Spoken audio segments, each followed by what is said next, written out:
Thank you, everybody. How do you like my new entrance music?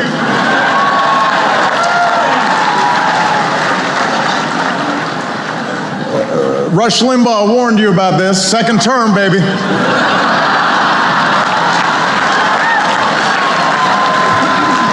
We're changing things around here a little bit.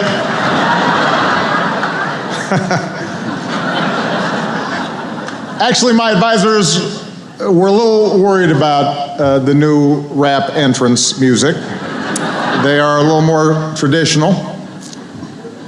They suggested that I should start with some jokes at my own expense, just to take myself down a peg. I was like, guys, after 4.5 years, how many pegs are there left?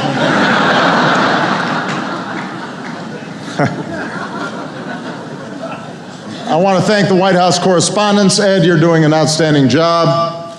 We are grateful for the great work you've done. To all the dignitaries who are here, everybody on the dais, I especially want to say thank you to Ray Odierno, who does outstanding service on behalf of our country, and all our men and women in uniform every single day. And of course, our extraordinary First Lady, Michelle Obama.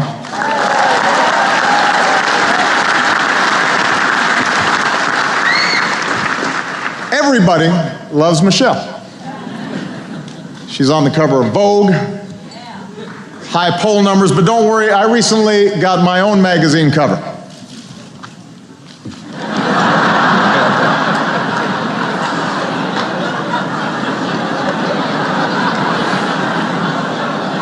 Now, I get it. These days I look in the mirror and I have to admit, I'm not the strapping young Muslim socialist that I used to be.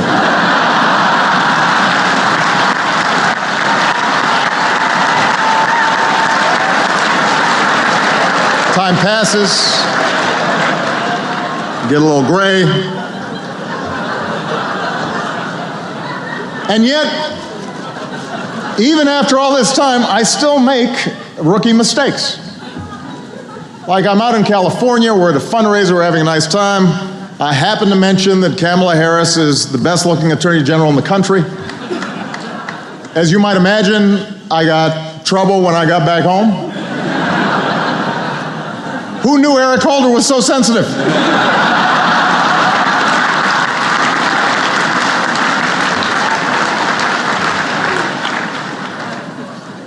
And then there's the Easter egg roll, which is supposed to be just a nice, fun event with the kids. I go out on the basketball court, took 22 shots, made 2 of them. That's right, 2 hits, 20 misses. The executives at NBC asked, "What's your secret?"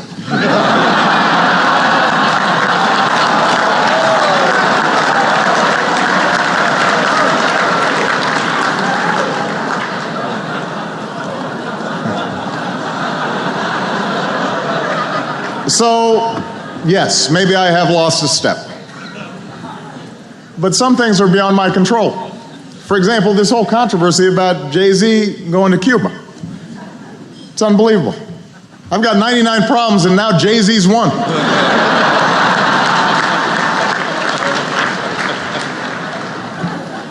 That's another rap reference, Bill. I'll let you know.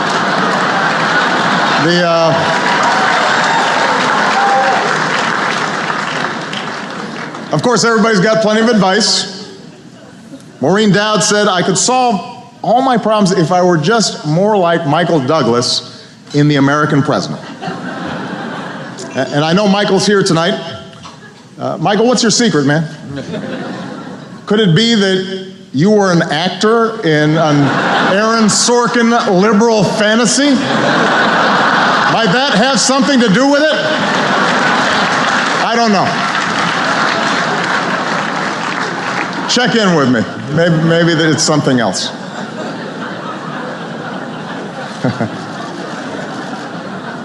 Anyway, I recognize that this job can take a toll on you.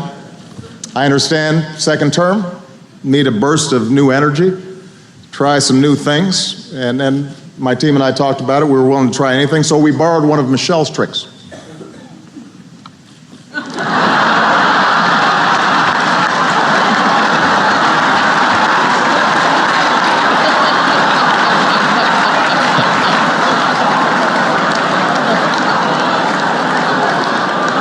I thought this looked pretty good, but no bounce.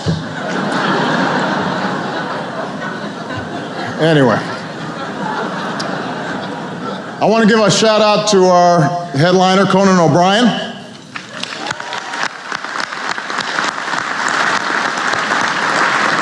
I was just talking to Ed, and I understand that when the Correspondents Association was considering Conan for this gig, they were faced with that age-old dilemma. Do you offer it to him now or wait for 5 years and then give it to Jimmy Fallon?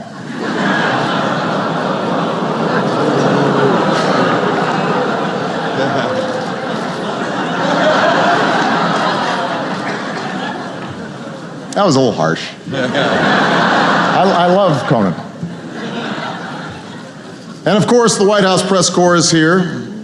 I know CNN has taken some knocks lately, but the fact is I admire their commitment to cover all sides of a story, just in case one of them happens to be accurate.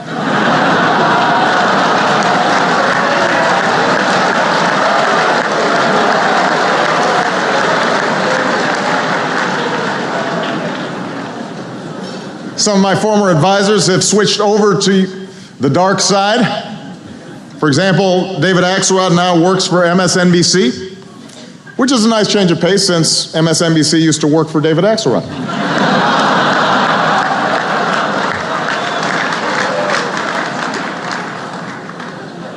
The History Channel is not here. I guess they were embarrassed about the whole Obama is a devil thing.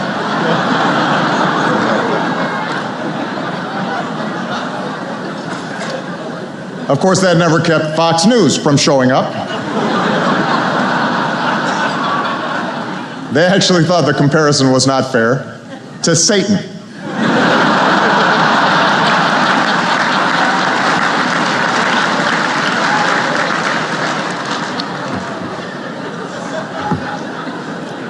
But the problem is that the media landscape is changing so rapidly. You can't keep up with it.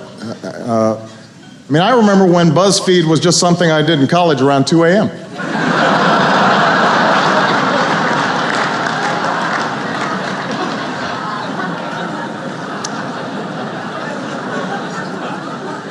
It's true.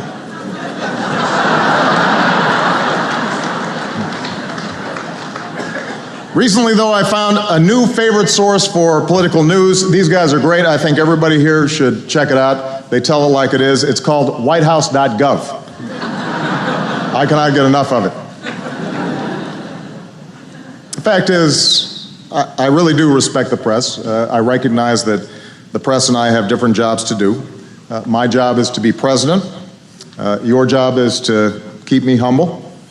Frankly, I think I'm doing my job better.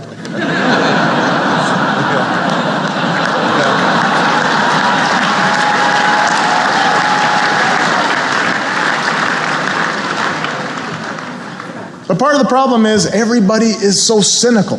I mean, we're constantly feeding cynicism, suspicion, conspiracies.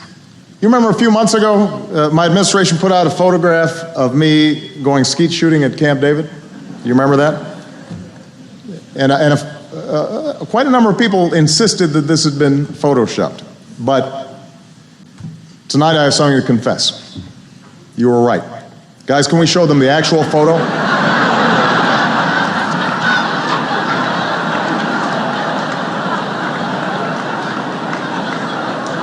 We were just trying to tone it down a little bit. That was an awesome day.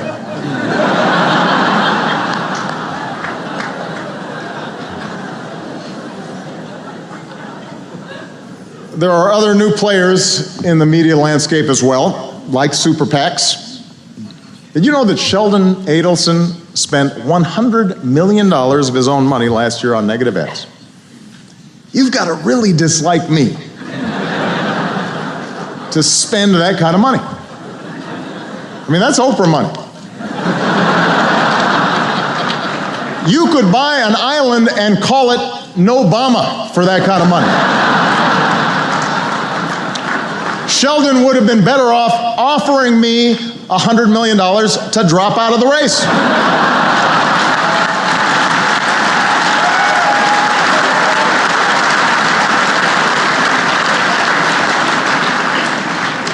I probably wouldn't have taken it, but I thought about it. Michelle would have taken it.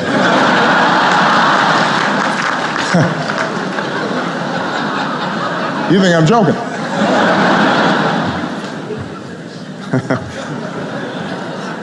I know Republicans are still sorting out what happened in 2012, but one thing they all agree on is they need to do a better job reaching out to minorities. And look, call me self-centered, but I can think of one minority they could start with. Hello?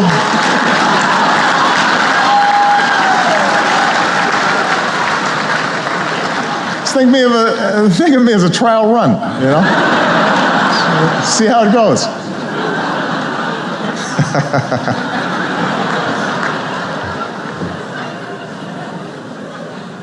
If they won't come to me, I will come to them. Recently, I had dinner. It's been well publicized. I had dinner with a number of the Republican senators. And I'll admit it wasn't easy. I proposed a toast. It died in committee.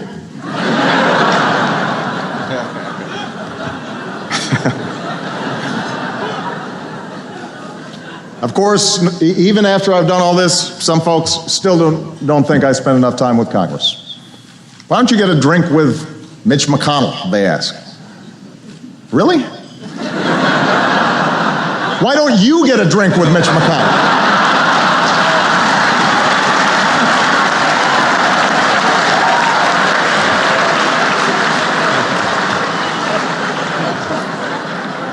I'm sorry, I get frustrated sometimes. I am not giving up. In fact, I'm taking my charm offensive on the road. A Texas barbecue with Ted Cruz, Kentucky bluegrass concert with Rand Paul, and a book burning with Michelle Bachmann.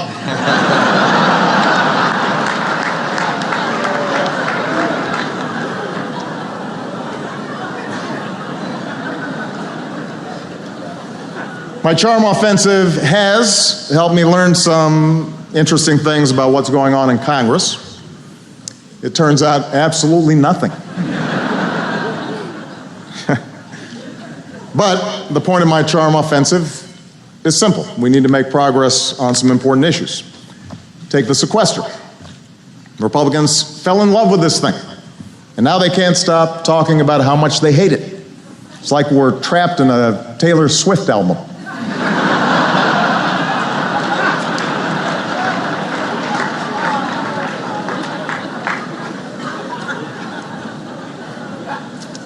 One senator who has reached across the aisle recently is Marco Rubio, but I don't know about 2016.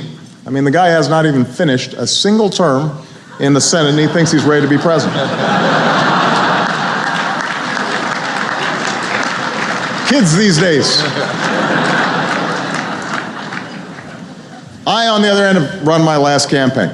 On Thursday, as Ed mentioned, I went to the opening of the Bush Presidential Library in Dallas. It was a wonderful event, and that inspired me to get started on my own legacy, which will actually begin by building another edifice right next to the Bush Library. Can we show that, please?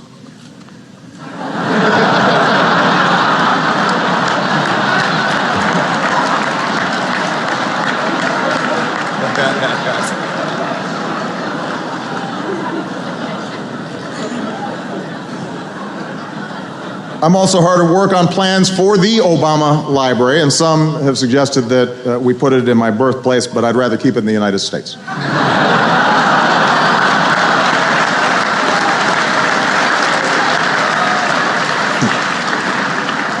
Did anybody not see that joke coming?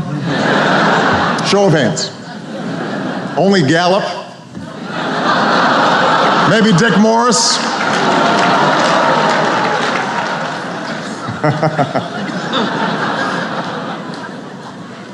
Now, speaking of presidents and their legacies, I want to acknowledge a wonderful friend, Steven Spielberg, and Daniel Day-Lewis, who are here tonight. We had a screening of their most recent film, Lincoln, which was an extraordinary film. I am a little nervous, though, about Steven's next project.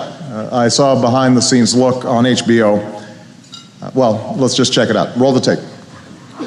Well, I was thrilled that Lincoln was a success, and as I was thinking about what to do next, in the middle of the night, I woke up and it hit me. Obama. I mean, the guy's already a lame duck, so why wait? Picking the right actor to play Obama, that was the challenge. I mean, who is Obama really? We don't know. We never got his transcripts, and they say he's kind of aloof. So I needed someone who could dive in and really become Barack Obama. And as it turns out, the answer was right in front of me all along. Daniel Day-Lewis. He becomes his characters. Hawkeye from Last of the Mohicans, and Bill the Butcher from Gangs of New York, and Abraham Lincoln in Lincoln. And you know what? He nailed it. Was it hard playing Obama? I'll be honest, yeah, it was. This accent took a while. Hello, Ohio! Hello, Ohio! I love you back. Look, let me be clear about this. The cosmetics were challenging. I mean, you wouldn't believe how long it takes to put these ears on in the morning. I don't know how he walks around with these things. But once we had Daniel to play Obama, we had to cast the rest of his team, and I think we've got some pretty terrific performances. Working with a legend like Daniel is intimidating, but he makes everyone better. You know, without him, I never could have played Joe Biden. Literally. Hi, I'm Joe Biden. The hardest part, trying to understand his motivations. Why did he pursue healthcare first? What makes him tick? Why doesn't he get mad? If I were him, I'd be mad all the time. But I'm not him.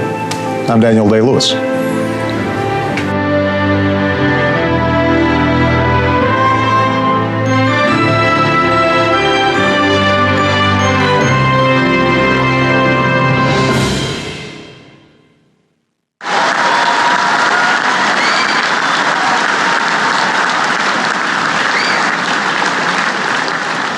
It's a remarkable transformation. Do I really sound like that, though, honey? Well,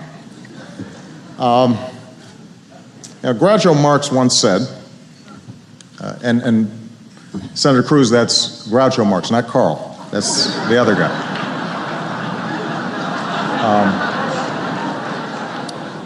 Groucho Marx once told an audience, before I speak, I have something important to say. And along those same lines, I want to close on a more serious note. Obviously, there's been no shortage of news to cover over these past few weeks. And these have been some very hard days for too many of our citizens. Even as we gather here tonight, our thoughts are not far from the people of Boston and the people of West Texas. There are families in the Midwest who are coping with some terrible floods. So we've had some difficult days. But even when the days seem darkest, we have seen humanity shine at its brightest. We've seen first responders and National Guardsmen who dashed into danger, law enforcement officers who lived their oath to serve and to protect, and everyday Americans who are opening their homes and their hearts to perfect strangers. And we also saw journalists at their best, especially those who took the time to wade upstream through the torrent of digital rumors to chase down leads and verify facts and painstakingly put the pieces together to inform and to educate and to tell stories that demanded to be told. If anyone wonders, for example, whether newspapers are a thing of the past, all you need to do was to pick up or log on to papers like the Boston Globe. It's when they're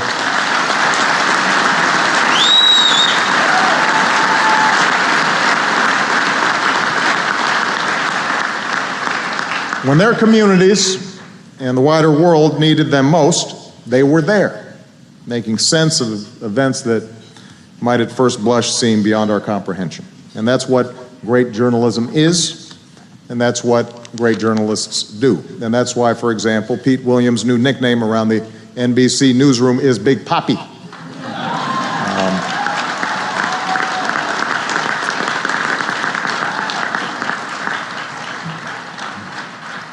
And in these past few weeks, as I've gotten a chance to meet many of the first responders and the police officers and volunteers who raced to help when hardship hits, I was reminded, as I'm always reminded when I meet our men and women in uniform, whether they're in war theater or here back home or at Walter Reed, Bethesda, I'm reminded that all these folks, they don't do it to be honored.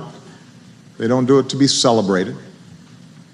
They do it because they love their families, and they love their neighborhoods, and they love their country. And so these men and women should inspire all of us in this room to live up to those same standards, to be worthy of their trust, to do our jobs with the same fidelity and the same integrity and the same sense of purpose and the same love of country. Because if we're only focused on profits or ratings or polls, then we're contributing to the cynicism that so many people feel right now. And so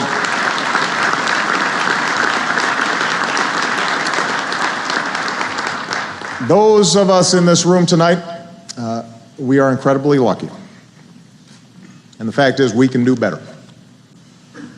All of us.